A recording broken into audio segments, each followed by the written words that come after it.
The House of Arabu.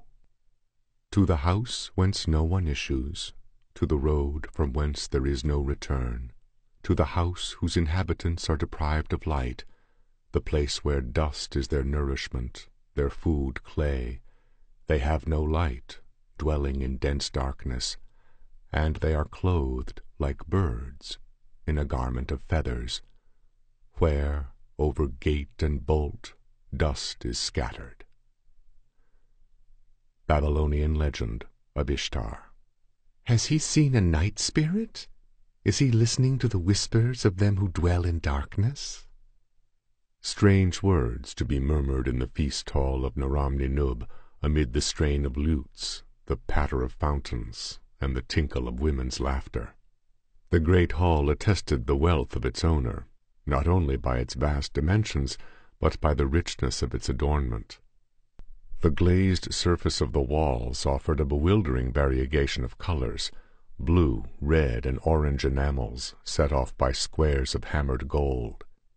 The air was heavy with incense, mingled with the fragrance of exotic blossoms from the gardens without.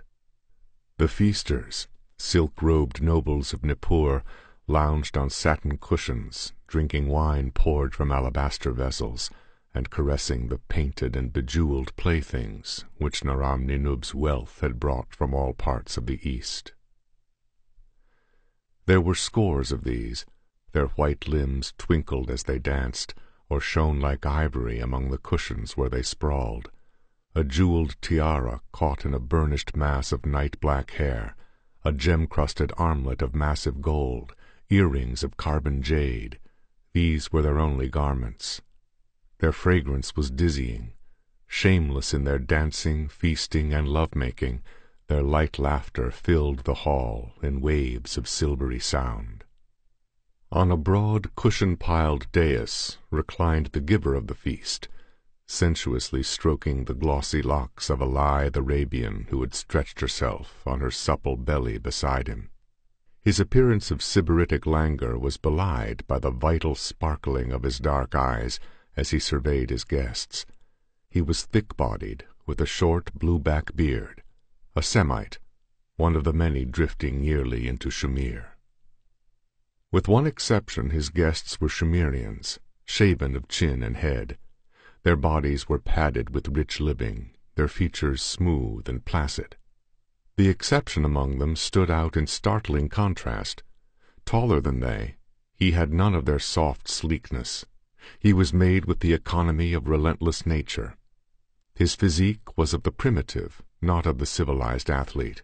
He was an incarnation of power, raw, hard, wolfish, in the sinewy limbs, the corded neck, the great arch of the breast, the broad, hard shoulders. Beneath his tousled golden mane his eyes were like blue ice. His strongly chiseled features reflected the wilderness his frame suggested. There was about him nothing of the measured leisure of the other guests, but a ruthless directness in his every action. Whereas they sipped, he drank in great gulps. They nibbled at tidbits, but he seized whole joints in his fingers and tore at the meat with his teeth. Yet his brow was shadowed, his expression moody. His magnetic eyes were introspective.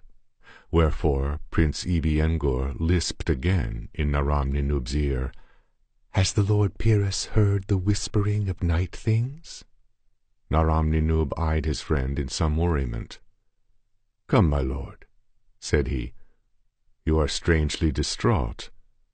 Has any here done aught to offend you?" Pyrrhus roused himself as from some gloomy meditation, and shook his head. "Not so, friend. If I seem distracted, it is because of a shadow that lies over my own mind." His accent was barbarous, but the timbre of his voice was strong and vibrant. The others glanced at him in interest.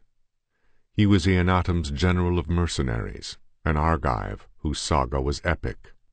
"Is it a woman, Lord Pyrrhus?" asked Prince Anakali with a laugh. Pyrrhus fixed him with his gloomy stare, and the prince felt a cold wind blowing on his spine. "Aye, a woman," muttered the Argive, "one who haunts my dreams and floats like a shadow between me and the moon.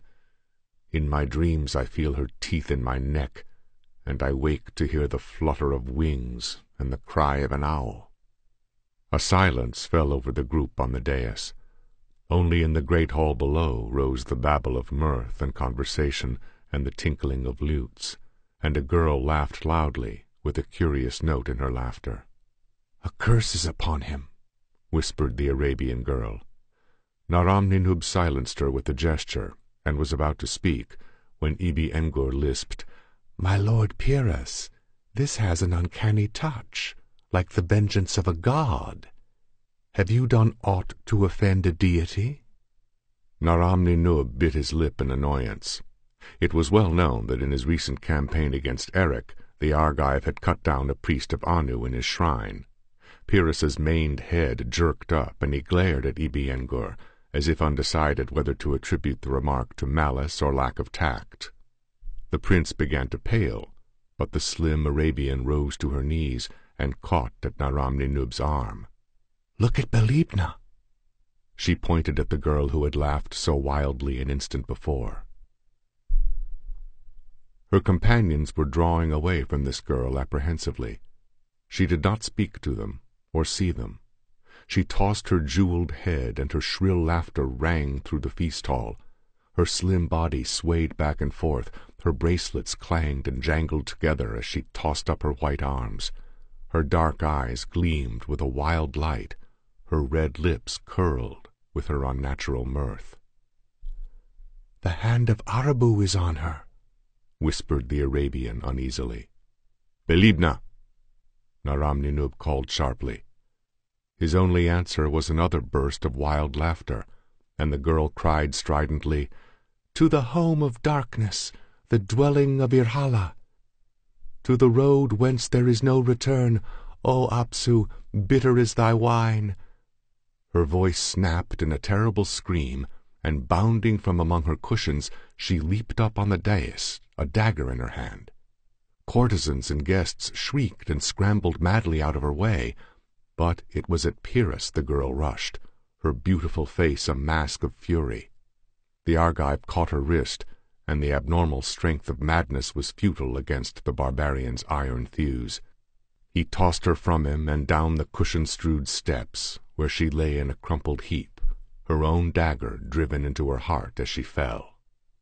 The hum of conversation, which had ceased suddenly, rose again as the guards dragged away the body, and the painted dancers came back to their cushions.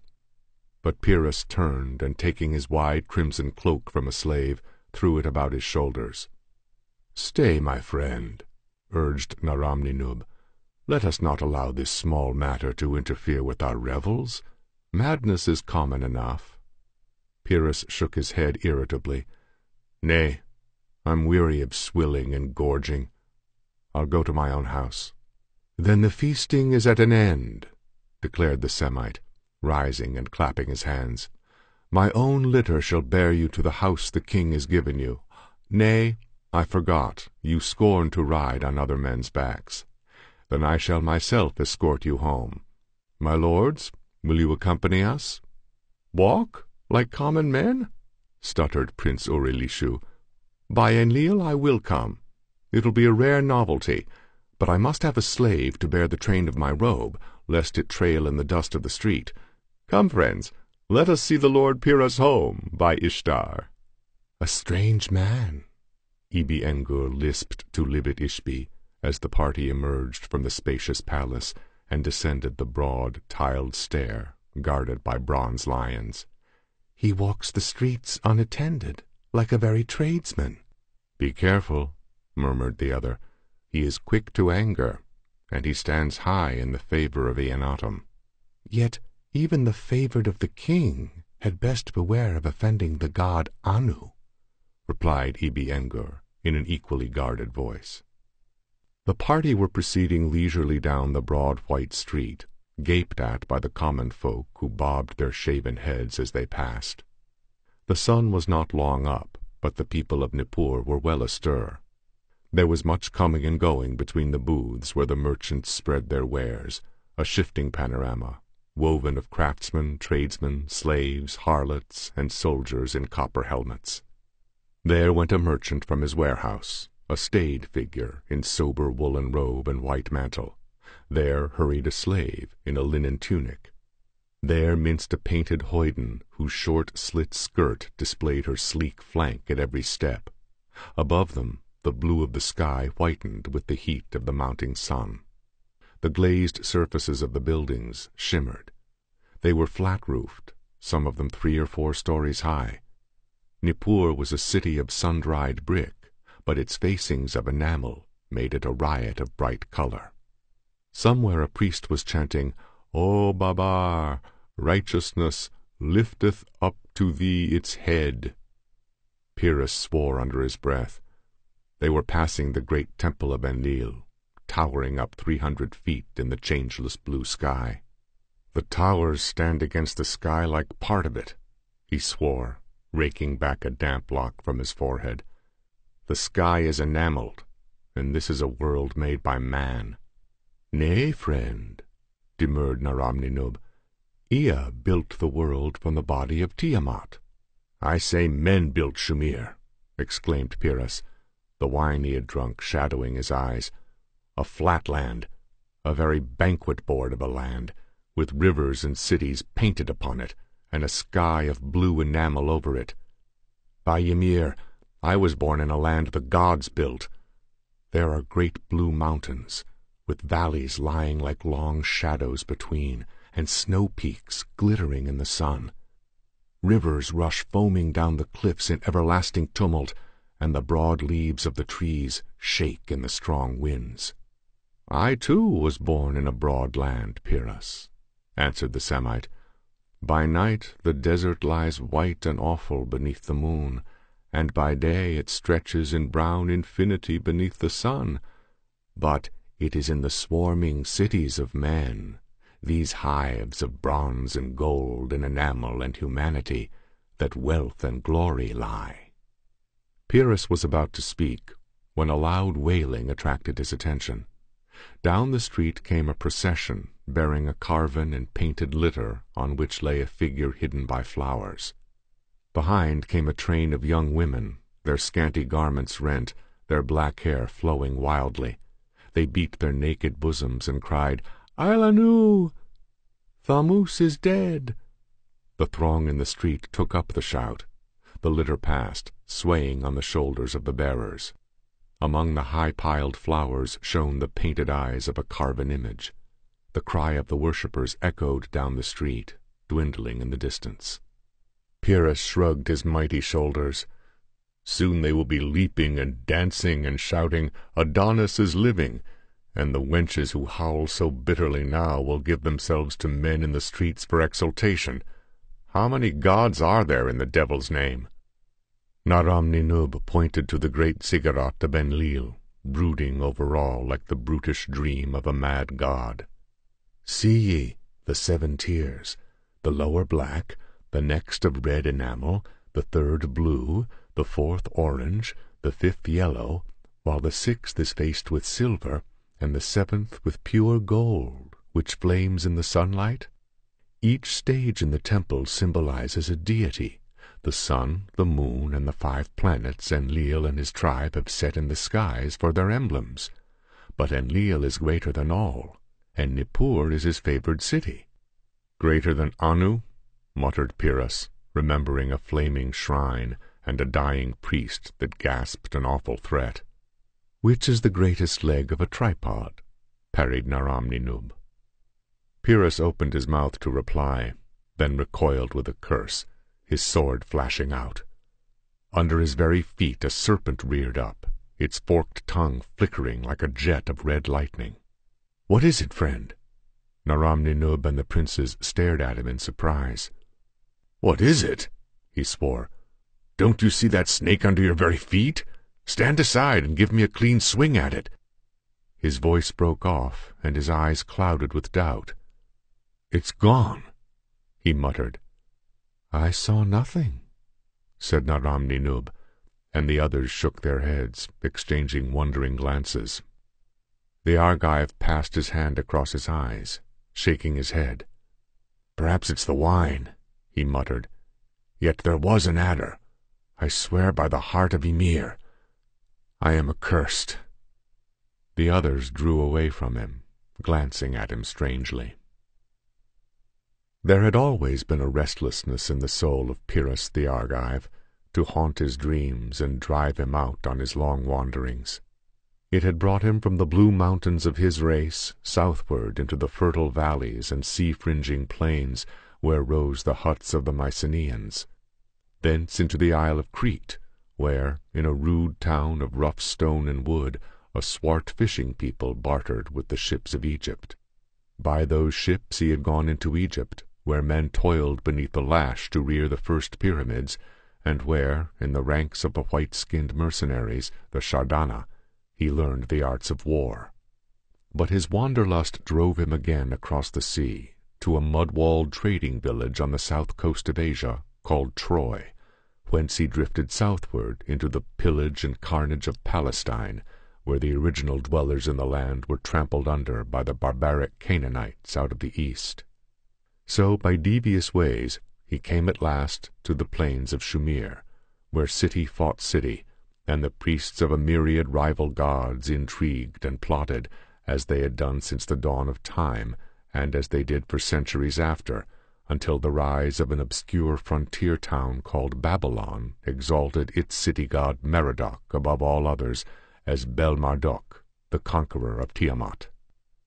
The bare outline of the saga of Pyrrhus the Argive is weak and paltry. It cannot catch the echoes of the thundering pageantry that rioted through that saga, the feasts, revels, wars, the crash and splintering of ships and the onset of chariots. Let it suffice to say that the honor of kings was given to the Argive, and that in all Mesopotamia there was no man so feared as this golden-haired barbarian, whose war skill and fury broke the hosts of Erech on the field, and the yoke of Erech from the neck of Nippur. From a mountain hut to a palace of jade and ivory Pyrrhus's saga had led him.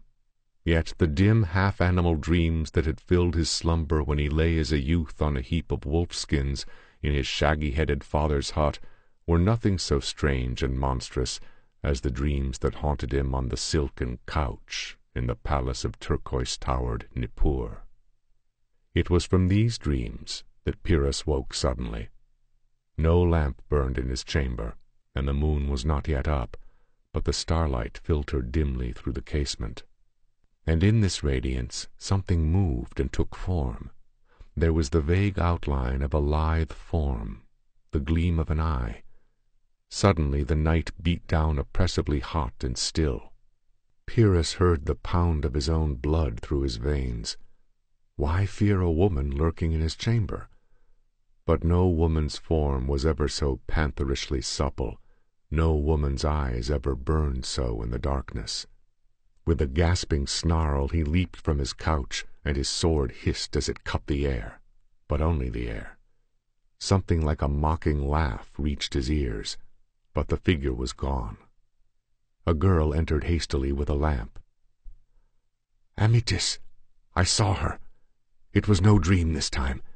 She laughed at me from the window." Amytis trembled as she set the lamp on an ebony table. She was a sleek, sensuous creature, with long-lashed, heavy-lidded eyes, passionate lips, and a wealth of lustrous black, curly locks. As she stood there naked, the voluptuousness of her figure would have stirred the most jaded debauchees. A gift of Eanatum, she hated Pyrrhus, and he knew it, but found an angry gratification in possessing her. But now her hatred was drowned in her terror. "It was Lily too," she stammered. "She has marked you for her own. She is the night spirit, the mate of Ardat Lily. They dwell in the house of Arabu. You are accursed." His hands were bathed with sweat. Molten ice seemed to be flowing sluggishly through his veins instead of blood. "Where shall I turn? The priests hate and fear me since I burned Anu's temple." "There is a man who is not bound by the priestcraft and could aid you," she blurted out. "Then tell me." He was galvanized, trembling with eager impatience. "His name, girl, his name!" But at this sign of weakness her malice returned. She had blurted out what was in her mind, in her fear of the supernatural. Now all the vindictiveness in her was awake again.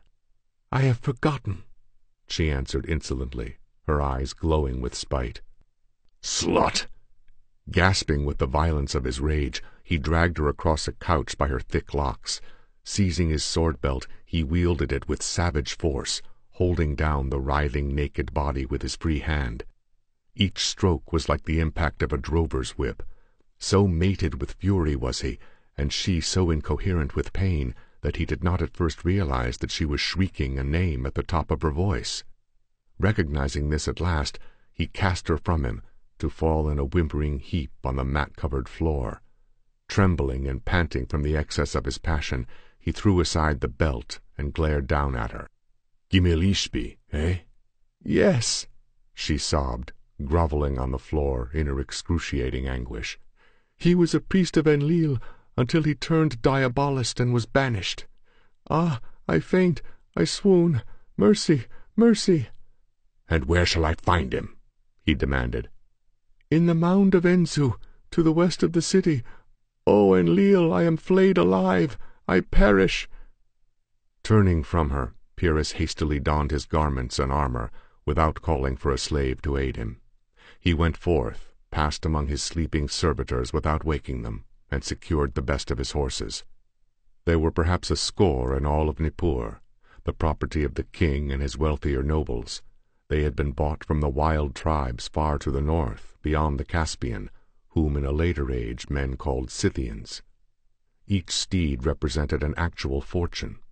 Pyrrhus bridled the great beast and strapped on the saddle, merely a cloth pad, ornamented and richly worked. The soldiers at the gate gaped at him as he drew rein and ordered them to open the great bronze portals, but they bowed and obeyed without question. His crimson cloak flowed behind him as he galloped through the gate. "Enlil," swore a soldier, "the Argive has drunk overmuch of Naram-Ninub's Egyptian wine." "Nay," responded another, "did you see his face, that it was pale, and his hand, that it shook on the rein? The gods have touched him, and perchance he rides to the house of Arabu." Shaking their helmeted heads dubiously, they listened to the hoof-beats dwindling away in the west. North, south, and east from Nippur, farm huts, villages, and palm groves clustered the plain, threaded by the network of canals that connected the rivers. But westward, the land lay bare and silent to the Euphrates, only charred expanses telling of former villages. A few moons ago, raiders had swept out of the desert in a wave that engulfed the vineyards and huts and burst against the staggering walls of Nippur. Pyrrhus remembered the fighting along the walls and the fighting on the plain, when his sally at the head of his phalanxes had broken the besiegers and driven them in headlong flight back across the great river. Then the plain had been red with blood and black with smoke. Now it was already veiled in green again, as the grain put forth its shoots, uncared for by man. But the toilers who had planted that grain had gone into the land of dusk and darkness. Already the overflow from more populous districts was seeping back into the man-made waste. A few months, a year at most, and the land would again present the typical aspect of the Mesopotamian plain, swarming with villages, checkered with tiny fields that were more like gardens than farms. Man would cover the scars man had made, and there would be forgetfulness, till the raiders swept again out of the desert. But now the plain lay bare and silent, the canals choked, broken, and empty.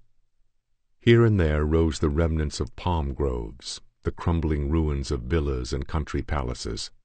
Further out, barely visible under the stars, rose the mysterious hillock known as the Mound of Enzu, the moon.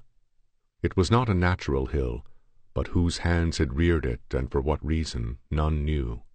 Before Nippur was built, it had risen above the plain, and the nameless fingers that shaped it had vanished in the dust of time.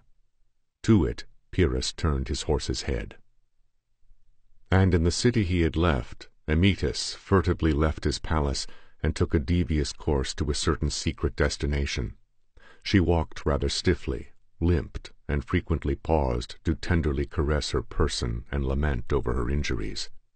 But limping, cursing, and weeping, she eventually reached her destination, and stood before a man whose wealth and power was great in Nippur. His glance was an interrogation. "He has gone to the Mound of the Moon to speak with Gimilishpi," she said. "Lilitu came to him again tonight." She shuddered, momentarily forgetting her pain and anger. "Truly he is accursed." "By the priests of Anu?" His eyes narrowed to slits. "So he suspects." "And you?" "What of me? I neither know nor care." "Have you ever wondered why I pay you to spy upon him?" he demanded. She shrugged her shoulders. "You pay me well. That is enough for me." "Why does he go to Gimilishpi?" "I told him the renegade might aid him against Lilitu." Sudden anger made the man's face darkly sinister. "I thought you hated him." She shrank from the menace in his voice. "I spoke of the diabolist before I thought, and then he forced me to speak his name. Curse him! I will not sit with ease for weeks." Her resentment rendered her momentarily speechless. The man ignored her, intent on his own somber meditations. At last he rose with sudden determination. "I have waited too long," he muttered, like one speaking his thoughts aloud. "The fiends play with him while I bite my nails, and those who conspire with me grow restless and suspicious. Enlil alone knows what counsel Gimilishpi will give. When the moon rises, I will ride forth and seek the Argive on the plain. A stab unaware. He will not suspect until my sword is through him. A bronze blade is surer than the powers of darkness. I was a fool to trust even a devil." Amytas gasped with horror and caught at the velvet hangings for support. You? You?" Her lips framed a question too terrible to voice. "Aye." He accorded her a glance of grim amusement. With a gasp of terror she darted through the curtained door, her smarts forgotten in her fright. Whether the cavern was hollowed by man or by nature, none ever knew. At least its walls, floor, and ceiling were symmetrical and composed of blocks of greenish stone, found nowhere else in that level land. Whatever its cause and origin, man occupied it now. A lamp hung from the rock roof, casting a weird light over the chamber and the bald pate of the man who sat crouching over a parchment scroll on a stone table before him. He looked up as a quick, sure footfall sounded on the stone steps that led down into his abode. The next instant, a tall figure stood framed in the doorway. The man at the stone table scanned this figure with avid interest. Pyrrhus wore a hauberk of black leather and copper scales. His brazen greaves glinted in the lamplight. The wide crimson cloak, flung loosely about him, did not enmesh the long hilt that jutted from its folds. Shadowed by his horned bronze helmet, the Argive's eyes gleamed icily. So the warrior faced the sage. Gimilishpi was very old. There was no leaven of Semitic blood in his withered veins. His bald head was round as a vulture's skull, and from it his great nose jutted like the beak of a vulture. His eyes were oblique, a rarity even in a pure-blooded Sumerian, and they were bright and black as beads. Whereas Pyrrhus's eyes were all depth, blue deeps and changing clouds and shadows, Gimilishpi's eyes were opaque as jet, and they never changed. His mouth was a gash whose smile was more terrible than its snarl. He was clad in a simple black tunic, and his feet, in their cloth sandals, seemed strangely deformed. Pyrrhus felt a curious twitching between his shoulder blades as he glanced at those feet, and he drew his eyes away and back to the sinister face. "Deign to enter my humble abode, warrior." The voice was soft and silky, sounding strange from those harsh, thin lips. "I would I could offer you food and drink, but I fear the food I eat and the wine I drink would find little favor in your sight." He laughed softly, as at an obscure jest.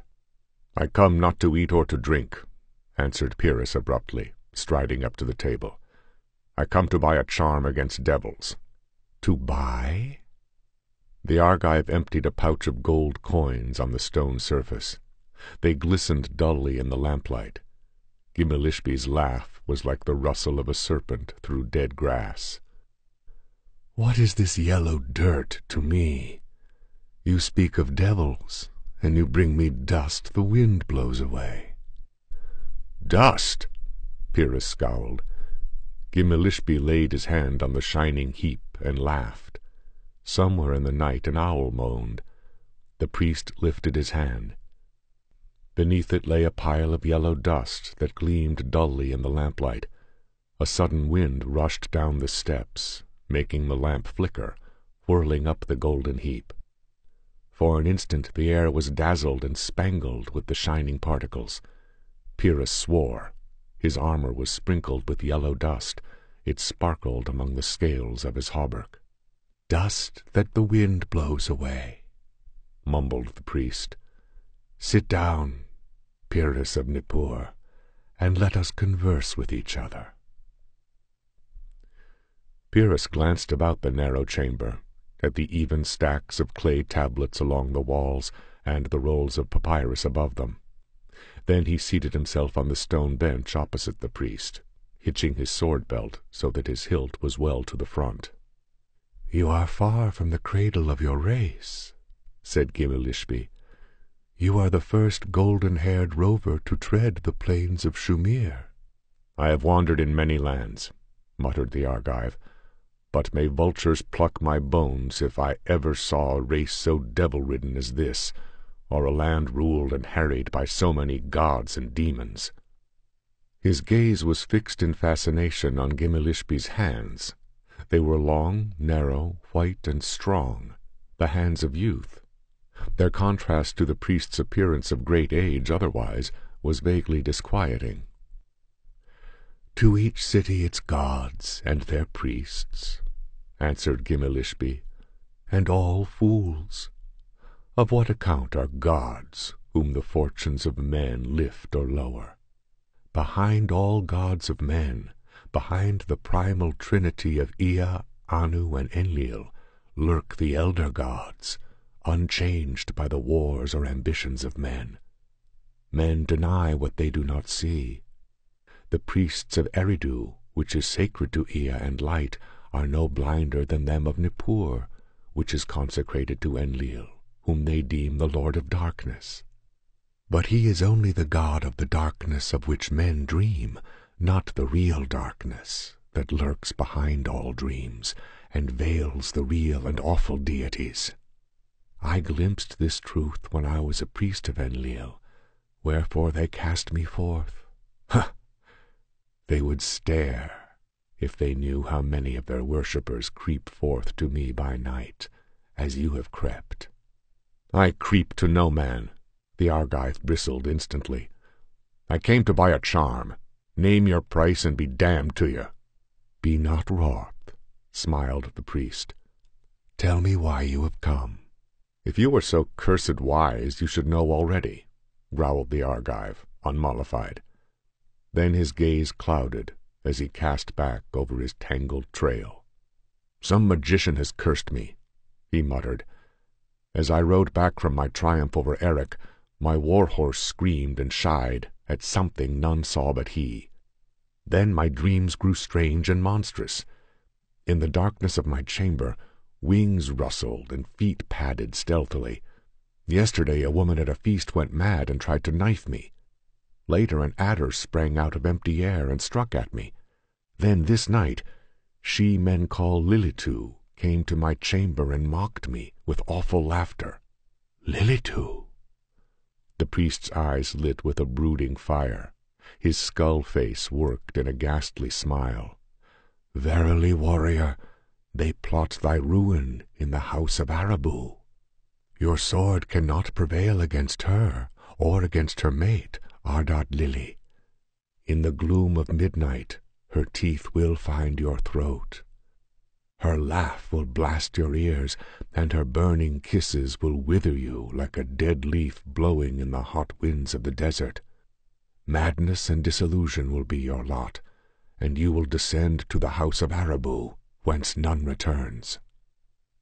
Pyrrhus moved restlessly, cursing incoherently beneath his breath. "What can I offer you besides gold?" he growled. "Much." The black eyes shone.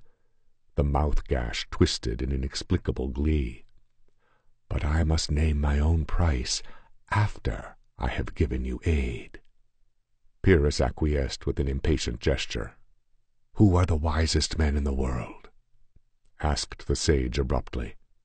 "The priests of Egypt, who scrawled on yonder parchments," answered the Argive. Gimilishbi shook his head. His shadow fell on the wall like that of a great vulture, crouching over a dying victim. "None so wise as the priests of Tiamat, who fools believed died long ago under the sword of Ea. Tiamat is deathless. She reigns in the shadows. She spreads her dark wings over her worshippers." "I know them not," muttered Pyrrhus uneasily.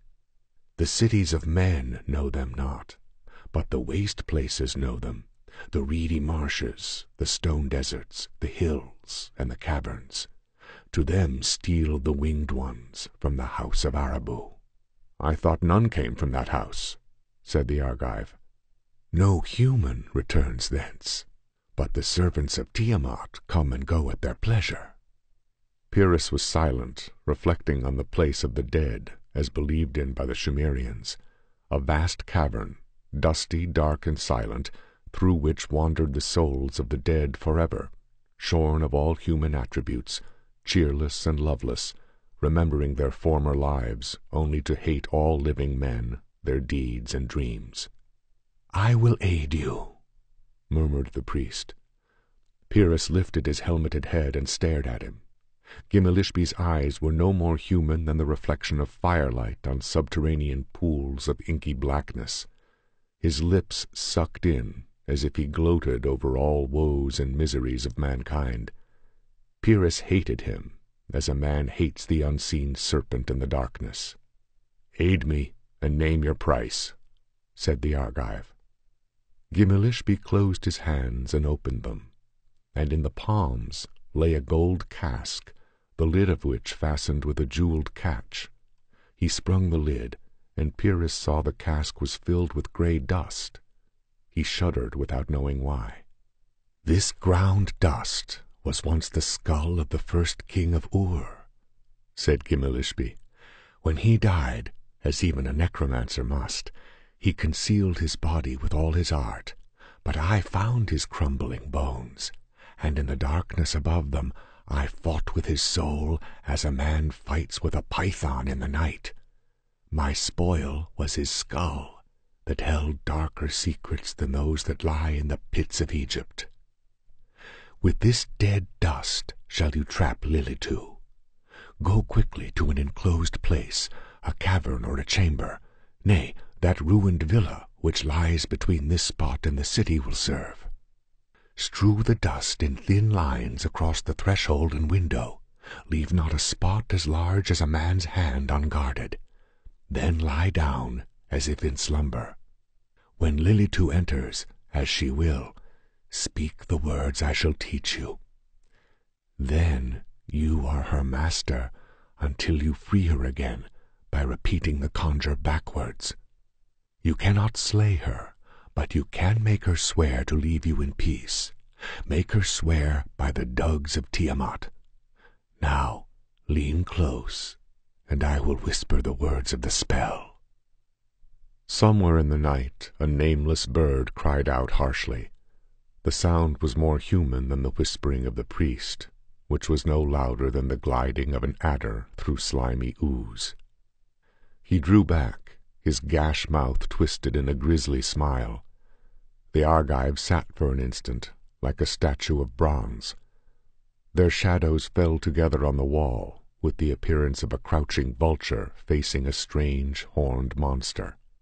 Pyrrhus took the cask and rose, wrapping his crimson cloak about his somber figure, his domed helmet lending an illusion of abnormal height. "And the price?" Gimilishbi's hands became claws, quivering with lust. Blood. A life. Whose life? Any life. So blood flows, and there is fear and agony, a spirit ruptured from its quivering flesh. I have one price for all, a human life. Death is my rapture. I would glut my soul on death, man, maid, or infant. You have sworn. Make good your oath. A life. A human life. Aye, a life. Pyrrhus's sword cut the air in a flaming arc, and Gimilishpi's vulture head fell on the stone table. The body reared upright, spouting black blood, then slumped across the stone. The head rolled across the surface and thudded dully on the floor. The features stared up, frozen in a mask of awful surprise. Outside there sounded a frightful scream as Pyrrhus's stallion broke its halter and raced madly away across the plain. From the dim chamber, with its tablets of cryptic cuneiforms and papyri of dark hieroglyphics, and from the remnants of the mysterious priest, Pyrrhus fled. As he climbed the carven stair and emerged into the starlight, he doubted his own reason. Far across the level plain the moon was rising, dull red, darkly lurid. Tense heat and silence held the land. Pyrrhus felt cold sweat thickly beading his flesh. His blood was a sluggish current of ice in his veins. His tongue clove to his palate. His armor weighted him, and his cloak was like a clinging snare. Cursing incoherently, he tore it from him. Sweating and shaking, he ripped off his armor piece by piece and cast it away. In the grip of his abysmal fears, he had reverted to the primitive. The veneer of civilization vanished. Naked but for loincloth and girded sword, he strode across the plain, carrying the golden cask under his arm. No sound disturbed the waiting silence as he came to the ruined villa, whose walls reared drunkenly among heaps of rubble. One chamber stood above the general ruin, left practically untouched by some whim of chance. Only the door had been wrenched from its bronze hinges. Pyrrhus entered. Moonlight followed him in and made a dim radiance inside the portal. There were 3 windows, gold-barred. Sparingly, he crossed the threshold with a thin grey line. Each casement he served in like manner. Then, tossing aside the empty cask, he stretched himself on a bare dais that stood in deep shadow. His unreasoning horror was under control. He who had been hunted was now the hunter. The trap was set, and he waited for his prey with the patience of the primitive. He had not long to wait. Something threshed the air outside, and the shadow of great wings crossed the moonlit portal. There was an instant of tense silence, in which Pyrrhus heard the thunderous impact of his own heart against his ribs. Then a shadowy form framed itself in the open door. A fleeting instant it was visible, then it vanished from view. The thing had entered. The night fiend was in the chamber. Pyrrhus's hand clenched on his sword as he heaved up suddenly from the dais. His voice crashed in the stillness as he thundered the dark, enigmatic conjurement whispered to him by the dead priest. He was answered by a frightful scream. There was a quick stamp of bare feet, then a heavy fall, and something was threshing and writhing in the shadows on the floor. As Pyrrhus cursed the masking darkness, the moon thrust a crimson rim above a casement, like a goblin peering into a window, and a molten flood of light crossed the floor. In the pale glow, the Argives saw his victim. But it was no werewoman that writhed there. It was a thing like a man, lithe, naked, dusky-skinned. It differed not in the attributes of humanity, except for the disquieting suppleness of its limbs, the changeless glitter of its eyes. It grovelled as in mortal agony, foaming at the mouth and contorting its body into impossible positions. With a blood-mad yell, Pyrrhus ran at the figure and plunged his sword through the squirming body. The point rang on the tiled floor beneath it, and an awful howl burst from the frothing lips. But that was the only apparent effect of the thrust. The Argive wrenched forth his sword and glared astoundingly, to see no stain on the steel, no wound on the dusky body. He wheeled as the cry of the captive was re-echoed from without.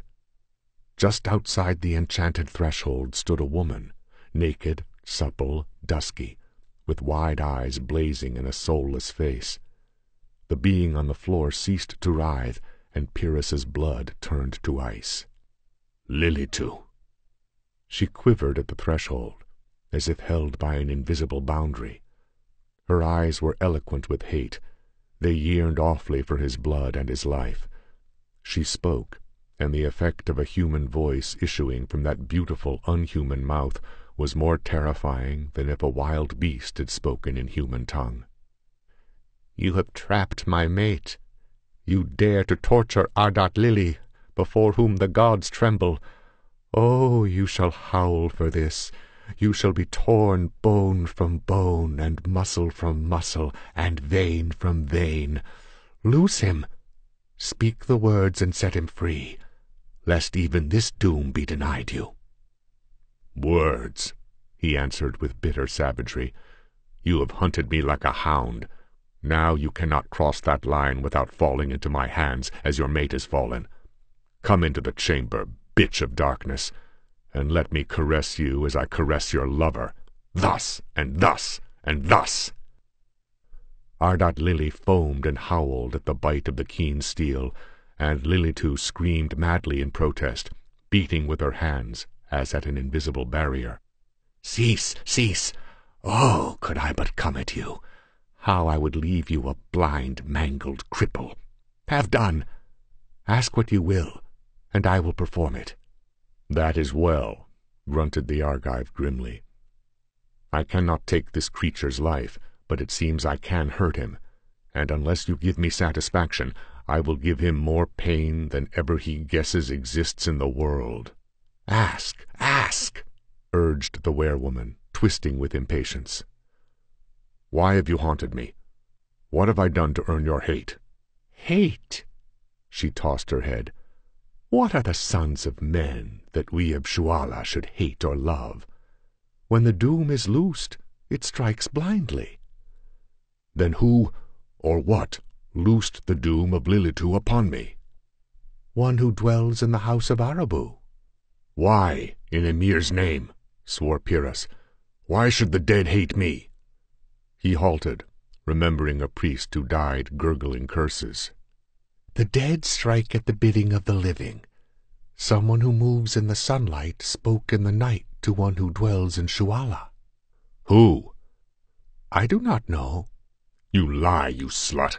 It is the priests of Anu, and you would shield them. For that lie, your lover shall howl to the kiss of the steel." "Butcher!" shrieked Lilitu. "Hold your hand. I swear by the dugs of Tiamat, my mistress, I do not know what you ask. What are the priests of Anu that I should shield them? I would rip up all their bellies as I would yours, could I come at you. Free my mate, and I will lead you to the house of darkness itself, and you may wrest the truth from the awful mouth of the dweller himself, if you dare." "I will go," said Pyrrhus, "but I leave Ardat Lili here as hostage. If you deal falsely with me, he will writhe on this enchanted floor throughout all eternity." Lilitu wept with fury, crying, "No devil in Shuala is crueler than you. Haste in the name of Apsu." Sheathing his sword, Pyrrhus stepped across the threshold. She caught his wrist with fingers like velvet-padded steel, crying something in a strange, inhuman tongue. Instantly the moonlit sky and plain were blotted out in a rush of icy blackness. There was a sensation of hurtling through a void of intolerable coldness, a roaring in the Argive's ears, as of Titan winds. Then his feet struck solid ground. Stability followed that chaotic instant that had been like the instant of dissolution that joins or separates two states of being, alike in stability, but in kind more alien than day and night. Pyrrhus knew that in that instant he had crossed an unimaginable gulf, and that he stood on shores never before touched by living human feet. Lilitu's fingers grasped his wrist, but he could not see her. He stood in darkness of a quality which he had never encountered. It was almost tangibly soft, all-pervading, and all-engulfing. Standing amidst it, it was not easy even to imagine sunlight and bright rivers and grass singing in the wind. They belonged to that other world, a world lost and forgotten in the dust of 1,000,000 centuries. The world of life and light was a whim of chance, a bright spark glowing momentarily in a universe of dust and shadows. Darkness and silence were the natural state of the cosmos, not light and the noises of life. No wonder the dead hated the living, who disturbed the grey stillness of infinity with their tinkling laughter. Lilitu's fingers drew him through abysmal blackness. He had a vague sensation as of being in a titanic cavern, too huge for conception. He sensed walls and roof, though he did not see them and never reached them. They seemed to recede as he advanced, yet there was always the sensation of their presence. Sometime his feet stirred what he hoped was only dust. There was a dusty scent throughout the darkness. He smelled the odors of decay and mold. He saw lights moving like glowworms through the dark, yet they were not lights, as he knew radiance. They were more like spots of lesser gloom that seemed to glow only by contrast with the engulfing blackness which they emphasized without illuminating. Slowly, laboriously, they crawled through the eternal night. One approached the companions closely, and Pyrrhus's hair stood up, and he grasped his sword, but Lilitu took no heed as she hurried him on. The dim spot glowed close to him for an instant. It vaguely illumined a shadowy countenance, faintly human, yet strangely bird-like. Existence became a dim and tangled thing to Pyrrhus, wherein he seemed to journey for 1,000 years through the blackness of dust and decay, drawn and guided by the hand of the werewoman. Then he heard her breath hiss through her teeth, and she came to a halt. Before them shimmered another of those strange globes of light. Pyrrhus could not tell whether it illumined a man or a bird. The creature stood upright like a man, but it was clad in grey feathers. At least they were more like feathers than anything else.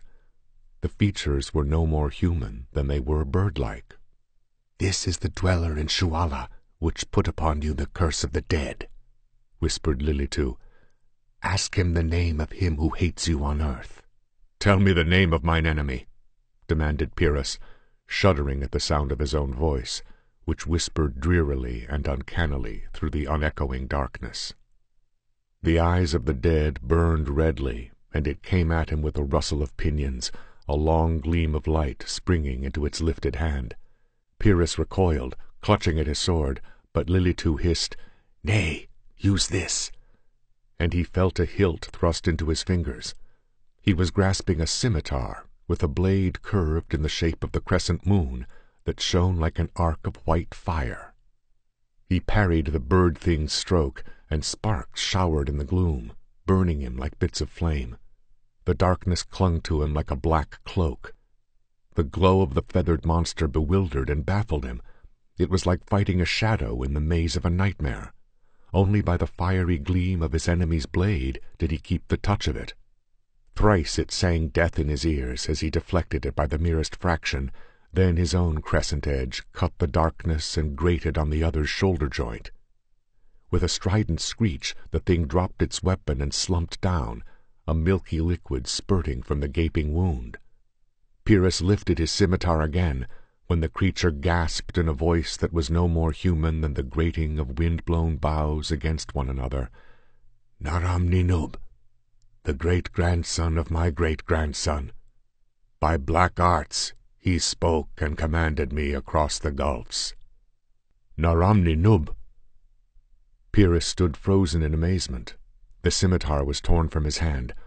Again Lilitu's fingers locked on his wrist. Again the dark was drowned in deep blackness and howling winds blowing between the spheres. He staggered in the moonlight without the ruined villa, reeling with the dizziness of his transmutation. Beside him, Lilitu's teeth shone between her curling red lips.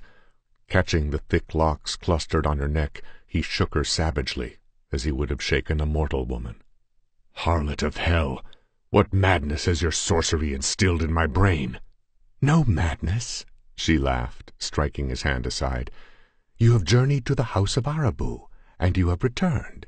You have spoken with and overcome with the sword of Apsu the shade of a man dead for long centuries." "Then it was no dream of madness. But Naram-Ninub," he halted in confused thought. "Why, of all the men of Nippur, he has been my staunchest friend." "Friend," she mocked. "What is friendship but a pleasant pretense to while away an idle hour?" "But why, in Ymir's name?" "What are the petty intrigues of men to me?" she exclaimed angrily. "Yet now I remember that men from Erech, wrapped in cloaks, steal by night to Naram-Ninub's palace." "Ymir!" Like a sudden blaze of light, Pyrrhus saw reason in merciless clarity. He would sell Nippur to Erech, and first he must put me out of the way, because the hosts of Nippur cannot stand before me.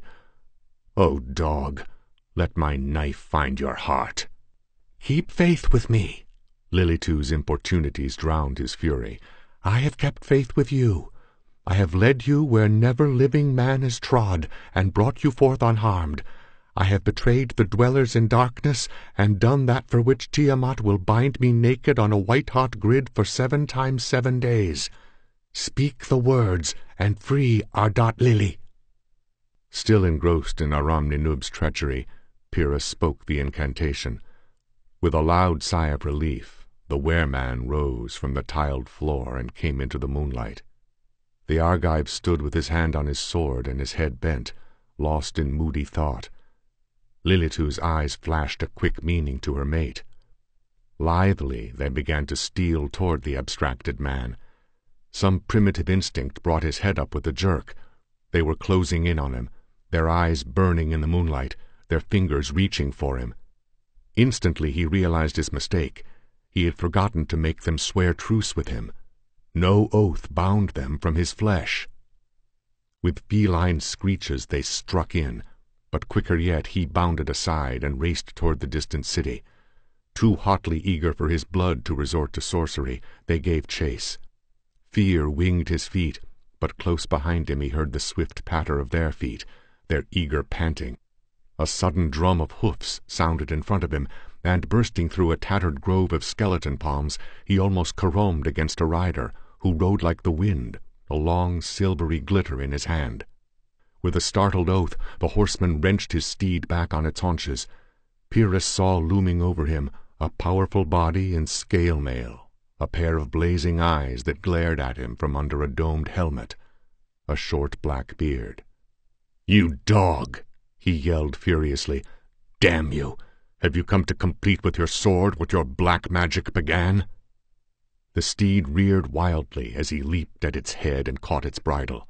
Cursing madly and fighting for balance, Naram-Ninub slashed at his attacker's head, but Pyrrhus parried the stroke and thrust upward murderously.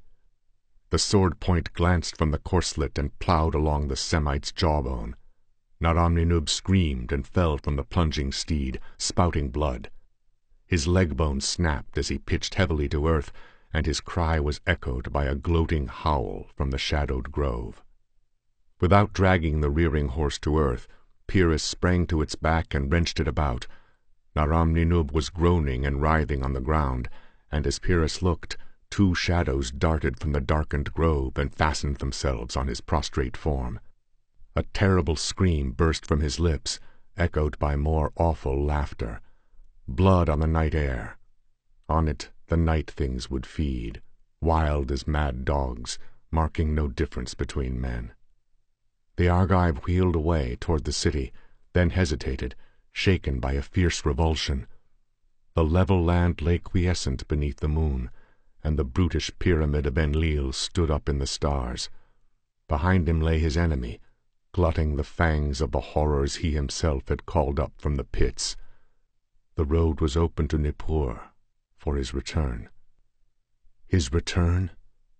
To a devil-ridden people crawling beneath the heels of priest and king, to a city rotten with intrigue and obscene mysteries, to an alien race that mistrusted him, and a mistress that hated him.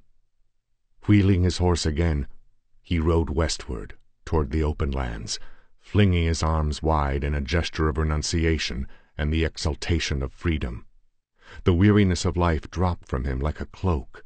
His mane floated in the wind, and over the plains of Shumir shouted a sound they had never heard before, the gusty, elemental, reasonless laughter of a free barbarian.